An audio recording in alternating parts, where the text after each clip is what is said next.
السلام علیکم ورحمۃ اللہ وبرکاتہ۔ بسم اللہ الرحمن الرحیم۔ آج 8 مارچ 2024 بروز جمعہ۔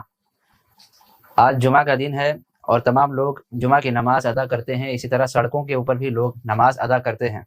لیکن دلی کے اندر جو آج معاملہ ہوا اور دلی پولیس نے جو اپنی جانور گری اور اپنی جہالت کا اظہار کیا ہے، بہت افسوس کی بات ہے۔ انہی لوگوں کی وجہ سے آج ہندوستان تنزلی کے دہانے پہ ہے۔ آج ہندوستان کے اندر تباہ اور بربادی انہی لوگوں کی وجہ سے ہے۔ انہی لوگوں نے اچھے لوگوں کو بدنام کیا ہوا ہے۔ اسے کہتے ہیں پڑھے لکھے جاہل گوار، جہالت سے بھرے ہوئے پتلے۔ جس طرح سے ویڈیو میں آپ دیکھ رہے ہیں کہ ایک نمازی نماز ادا کر رہا ہے، اپنے گاڈ کی عبادت کر رہا ہے۔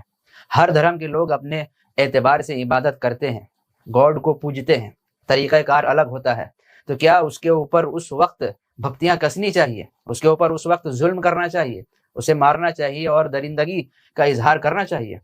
جس طرح سے اس جانور نے، اس پولیس والے نے خاکی وردی کا غلط استعمال کیا ہے اور سجدے میں گئے ہوئے مسلمانوں کو جو نماز پڑھ رہے تھے، لاتوں کے ذریعے سے اس کو مارا ہے۔ ایک تو مسلمانوں کی بھی توہین ہے، بلکہ ادنا سے ادنا انسان کی بھی توہین ہے کہ اس کو لات کے ذریعے سے مارا جائے، پیر سے مارا جائے۔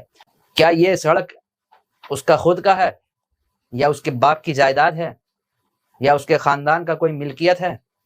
اس پولیس والے کو کچھ پتہ نہیں ہے کہ یہ ہندوستان سیکولر ملک ہے، ہندوستان جمہوری ملک ہے۔ میں کہنا چاہوں گا ان کافروں سے کہ جب مسلمان کوئی ایک شعر پڑھ دیتا ہے تو تمہارے اندر جہالت جاگ جاتی ہے، تم اسے اٹھا کر لے جاتے ہو اور اپنے آپ کو پتہ نہیں کیا سمجھتے ہو، اور یہ کہنا کہ ہم لوگوں کے خلاف یہ باتیں ہوئیں، اس کے اوپر کیس مقدمے، یہ ساری چیزیں، ساری کارروائی تم کرتے ہو۔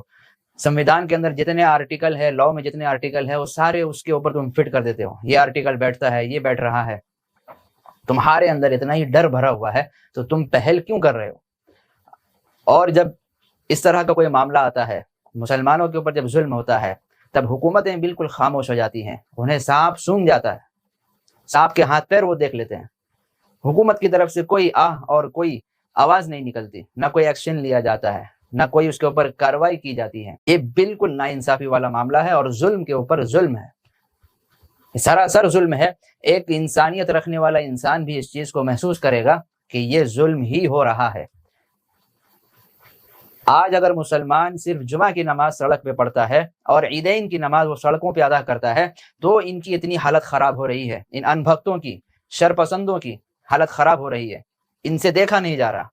لیکن جس دن مسلمان اپنی بیداری میں آ جائے گا، خواب غفلت سے وہ باہر نکلے گا، اس دن یاد رکھنا اے کافروں کی جماعت، اے ظالموں کی جماعت، اس دن یاد رکھنا تمہاری نیندیں حرام ہو جائیں گی۔ جس دن مسلمان اپنے آپ کو مومن سمجھ لے گا اور وہ یہ جان لے گا کہ اللہ کی عبادت میں ہی خیر ہے، اس دن وہ فجر کی نماز بھی باجماعت سڑکوں پہ ادا کرتے ہوئے نظر آئے گا۔ آج یہ ہماری کمزوری ہے، کوتاہی ہے کہ ہم صرف جمعہ کے دن جو ہے بھیڑ لگاتے ہیں، جمعہ کے دن نماز ادا کرتے ہیں اور عیدین کے موقع پہ نکلتے ہیں۔ لیکن اگر ہم واقعی میں عبادت کے اوپر اتر جائیں، اطاعت کے اوپر اتر جائیں، تو یاد رکھنا فجر، ظہر، عصر، مغرب، عشاء، ہر ایک نماز سڑکوں پہ ادا ہوگی اور ہر وقت تمہیں نگرانی کرنی پڑے گی، پانچوں وقت راستے جام کیے جائیں گے۔ لیکن یہ تمہاری خوش قسمتی ہے کہ مسلمان آج خواب غفلت میں ڈوبا ہے، وہ 5 وقتہ نمازیں ادا نہیں کر رہا، صرف جمعہ اور عیدین کی نماز ادا کر رہا ہے، تمہیں یہ پرابلم ہے۔ تو جس طرح سے تم نے مفتی سلمان اظہری کے اوپر کیس مقدمہ الزامات تھوپے تھے، بیجا ظلم، اور سارے آرٹیکل اس کے اوپر فٹ کرنے کی کوشش کر رہے تھے جبکہ وہ غلط تھا، لیکن اب یہ ظلم بالکل سامنے کھل کر آیا اور بیان ہو گیا ہے، تو اس کے اوپر جو آرٹیکل تمہارے بیٹھتے ہیں، بیٹھنے چاہیے۔ اس پولیس والے کو سسپینڈ کیا جائے اور اس کی وردی چھین کر کسی باعزت شخص کو دیا جائے، اس نے وردی کا غلط استعمال کیا ہے۔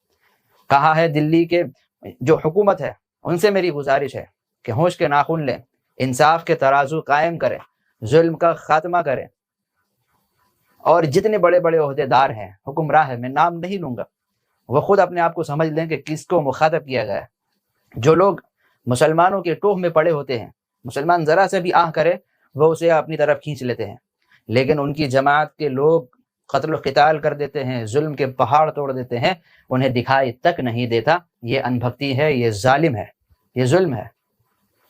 تو مسلمان اس چیز کو بالکل برداشت نہیں کرے گا، کیونکہ ابھی کچھ دن پہلے ہی نرسنگھا نند اس گندی نالے کے کیڑے نے ابھی اپنے ڈر کا اظہار کیا تھا کہ دارالعلوم دیوبند پر بلڈوزر چڑھنا چاہیے، اور یوگی سرکار سے اس نے مانگ کی تھی کہ آپ کا بلڈوزر دارالعلوم دیوبند پہنچنا چاہیے، اس نے مانگ کی تھی، آپ سب جانتے ہیں۔ تو ان لوگوں کے دلوں میں پہلے سے ہی خوف بھرا ہوا ہے، اتنی ان لوگوں کی مسلمانوں سے پھٹتی ہے، پتہ نہیں یہ مسلمان کو اتنا طاقتور سمجھتے ہیں۔ تو جب تم طاقتور سمجھ رہے ہو، جب تمہارے دل میں خوف و ہراس بھرا ہوا ہے مسلمانوں سے، تو تم ان کو چھیڑتے کیوں ہو؟ تم پہل کیوں کر رہے ہو؟ اور فی الحال ابھی حال ہی میں دارالعلوم دیوبند کے فتوے کے اوپر جو باتیں آئیں، جو الزامات لگائے گئے کہ دیوبند غزوہ ہند پر فتویٰ دے رہا ہے، یہ آتنکواد ہے، یہ دیش کو لڑانا چاہ رہا ہے، اور یہ ہندو مسلم کر رہا ہے، فتوے کے اوپر تم نے الزام لگایا۔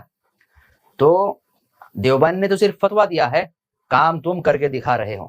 تمام لوگوں سے گزارش ہے کہ اس کا بالکل بائیکاٹ کریں، اور اس کو جتنا ہو سکے اس کے خلاف احتجاجات کریں۔ خاکی وردے والے کے ساتھ بھی ایسا ہی معاملہ ہو جیسا معاملہ اس نے دوسرے کے ساتھ کیا ہے۔ کیا ہندو دھرم کے لوگ، کیا غیر مسلم قوم اپنے سڑکوں پہ اتر کر اپنی عبادتیں، اپنی پوجا پاٹ نہیں کرتے ہیں؟ وہ ہزاروں سینکڑوں ویڈیو ایسے ہیں جس میں انہوں نے رستہ اور روڈ جام کیا ہوا ہے۔ رام نومی کے موقع پر دیکھیں، جب یہ جلوس نکالتے ہیں گلی کوچوں سے، تو تمام ہائی وے بلاک کر دیے جاتے ہیں۔ جب ان کی عبادتیں ہوتی ہیں، پوجا پاٹ ہوتی ہے، تو تمام بس اسٹینڈ پہ تالے لگ جاتے ہیں کہ اب یہاں پہ جو ہے ایک عبادت کا ماحول قائم کیا گیا، پوجا پاٹ ہونا ہے۔ تو ہم لوگوں نے تو کبھی ایسا کوئی معاملہ نہیں کیا۔ تو یک طرفہ اگر ظلم ہوتا رہا تو یاد رکھنا کہیں یہی وار تمہارے اوپر پلٹ کر نہ چلے جائے۔ اللہ کے نبی صلی اللہ علیہ وسلم نے ارشاد فرمایا ہے کہ ظلم قیامت کے دن اندھیروں کی شکل میں ہوگا، اور دوسری حدیث میں ارشاد فرمایا کہ قیامت سے پہلے اسلام کا بول بالا ہوگا، اسلام پوری دنیا کے اندر غالب ہوگا، پوری دنیا کے اندر، کیونکہ رسول کو اللہ نے جب بھیج دیا ہے تو اس کا مقصد بھی اللہ نے بیان کیا ہے۔ هو الذي ارسل رسوله بالهدى ودين الحق ليظهره على الدين كله، وہی ذات ہے جس نے رسول کو دین حق اور ہدایت دے کر بھیجا ہے تاکہ وہ تمام دینوں کے اوپر دین حق کو غالب کر دے۔ علی الدین کلہ، تمام دینوں کے اوپر، یعنی جو جتنے مذاہب دنیا کے اندر ہے تمام کے اوپر اسلام کا غلبہ ہوگا، اور یہ ہو کر رہے گا۔ چاہے تم جتنے ہاتھ پیر چلا لو، اسلام کا ہی غلبہ ہونے والا ہے۔ بھلے لوگ دوسرے ہوں گے لیکن مذہب اسلام کا ہی ہوگا، اسی کا بول بالا ہوگا۔ اللہ تبارک و تعالی ہم تمام کو انصاف عطا فرمائے اور ظلم سے ہم سب کی حفاظت فرمائے۔ وآخر دعوانا ان الحمد